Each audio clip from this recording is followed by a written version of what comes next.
Welcome to MindStrong Coaches. My name is Rachel and I'm the CEO of MindStrong Fitness, a multi-six-figure, soon-to-be seven-figure online coaching business that I grew 400% in under 8 months. And the purpose of this content is to teach you to do the exact same thing, but in much less time. So today I want to talk about the number one factor in what grew my business so quickly. And I want to be super clear. When I say grew my business so quickly, there were about 3.5 years of not moving quickly. When I say things like I grew my business 400% in under 8 months, there was a tremendous learning curve leading up to that moment. If you're a Tony Robbins fan, Tony Robbins refers to this thing called the 2 mm rule. And he says, it doesn't matter if we're talking about business, if we're talking about relationships, if we're talking about your golf game, it's usually a 2 mm tweak that is the difference between mediocrity or good and phenomenal. And that's the best way I can describe what happened. It was pretty much 3 to 3.5 years of trying to figure out this online business world of trial and error. As most of you know, a lot of my content, both within my MindStrong Fitness company and within this MindStrong Coaches channel, most of that work is so that no one ever has to learn the hard way like I did. If I can get you to learn the lessons that took us 3 to 3.5 years, if I can get you to learn them before you even launch or when you're only a few months in, that's what I'm here to do, right? And if you are already a few years in, cool. Like I did the same thing. It's not that it's too late. My goal is to just get you to save time, because the sooner you start making cash, the sooner you can scale your business, the more people you can help. Now, that said, there were a lot of factors along the way. We're going to do a whole episode all about failure and what it means, especially in the business world. But as most of you know, and if you don't, buckle in because you're about to learn, 80% of business is falling on your ass. 80% of business is all this buildup, all this work, all this hype, and then you launch and it doesn't go as planned and you fall on your ass and you feel the feels and you gather the data and you regroup and you learn and you grow and you tweak and you adjust and you try again. That's business in a nutshell right there. Now, along the way, you learn a lot of valuable lessons, right? We learned by listening to hundreds and hundreds of women from all different parts of the country say the same limiting beliefs and use the same words about what this skill of macro tracking did for them. We learned how to really hone in our marketing. And along the way, we're going to talk more about some of those tips and tricks that we learned.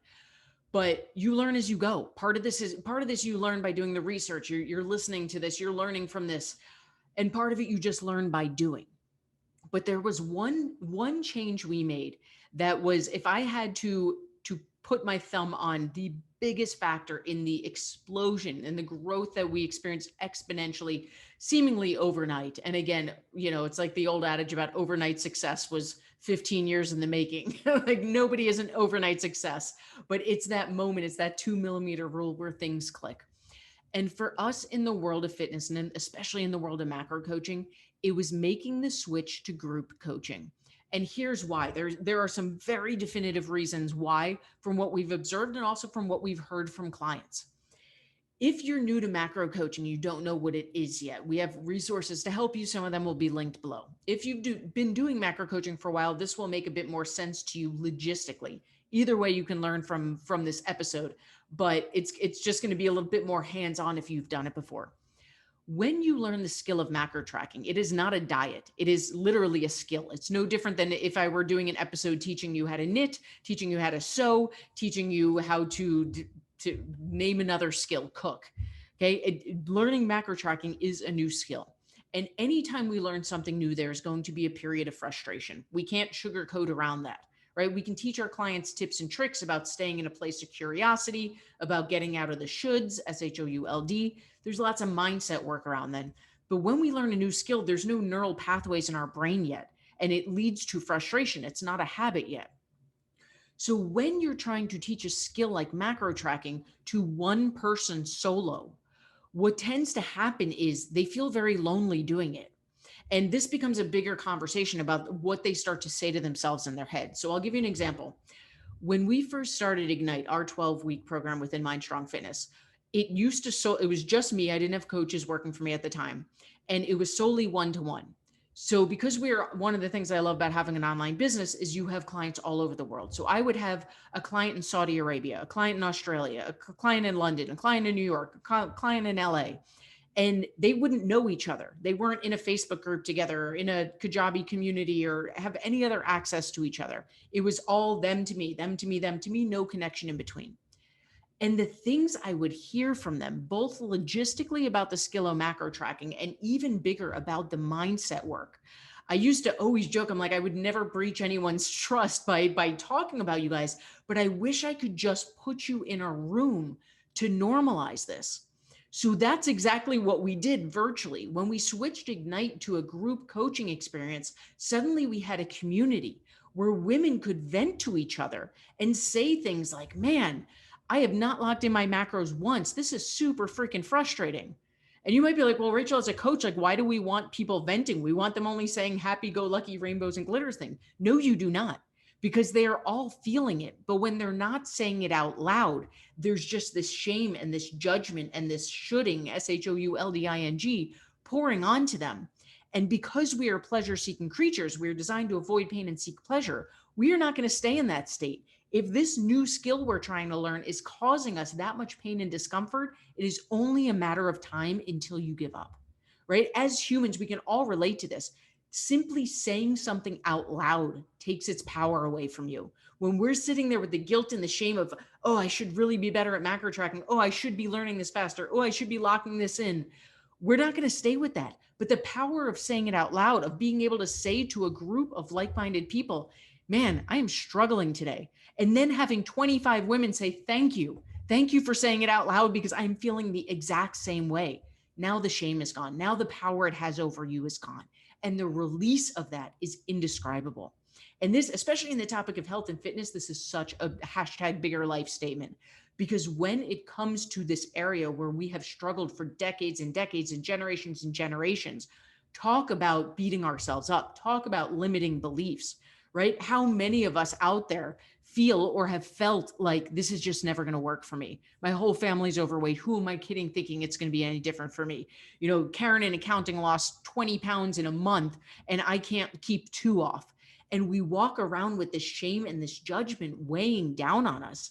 And when you put people, like-minded people going through the same process into that community, and they can see, wait a second, this isn't just me, right? I'm not the only one feeling this way. And what's even more powerful is how quickly we rush to reassure other people, right? Think about that for a second. The shit that we say to ourselves inside our head, we would never say to our best friend. So when we see other women in our community beating themselves up, shooting on themselves, shaming themselves, we are the first ones to reassure them. Listen, this is a skill, right? You'll see other women saying this. This is a skill. It takes time. It takes practice. Stick with it and you'll get it. And we're intelligent human beings. The light bulb is going to go off. And you're going to say, wait a second, maybe I should take my own advice. Like here I am doling this out to this other woman in my community right now, but I'm sitting here shaming myself with the same things. And the power of this community will transform your business. Now, the other reason for this is a bit more logistical. We said that macro tracking is learning a new skill. It's also like speaking a new language. And this is where, if you're familiar with macro tracking, this will make more sense. If you're new, again, we'll link some stuff to help you to get going with it below. But it's really learning to speak a new language. If you were to learn Korean, and right now you don't speak a lick of Korean, right? You have a couple ways you could practice.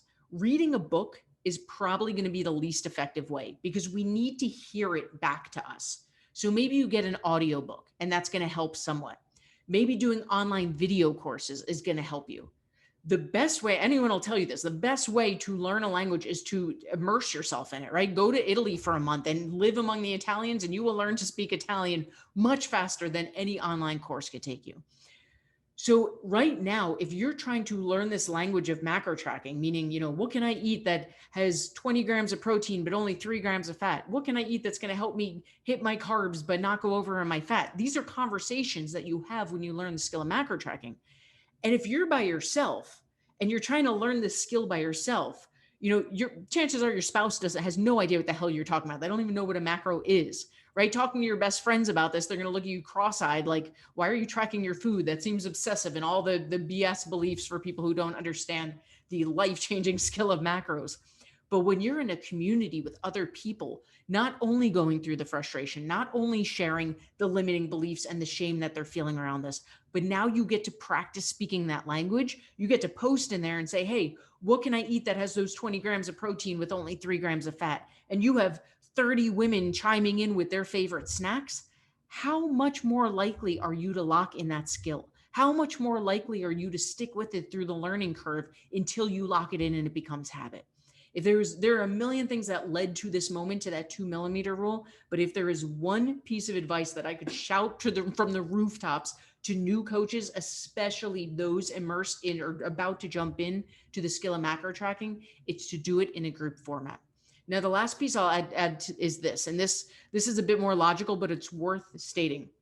As a coach, you have a limited amount of hours in the day, right? If you are doing in-person one-to-one coaching, there is a limit to how many hours you can show up in the day. You are tied to that gym or your home, wherever you're training out of.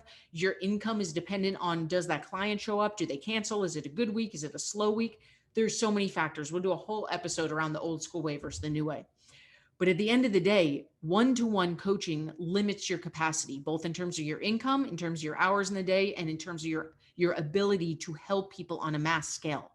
When you can show up for a Facebook Live, for a Zoom Live, and you can help 100 people at a time, first of all, financially is a no-brainer. Secondly, the reach that you have a message, you have a skill that you need to get into this world that we as macro coaches need to be shouting from the rooftops to heal generations in their unhealthy relationship with food.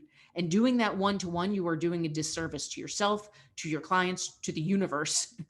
When you can show up in a format that allows you to help hundreds, thousands, tens of thousands of people at once, this is how we get the message out. This is how we help people transform their lives. This is how you help your business grow exponentially. And the bigger your business gets, the more lives you can transform. If there's one change you make immediately, if you're doing one-to-one coaching, start doing some research. Again, we have some tools to help you, link below, and switch your coaching to group format.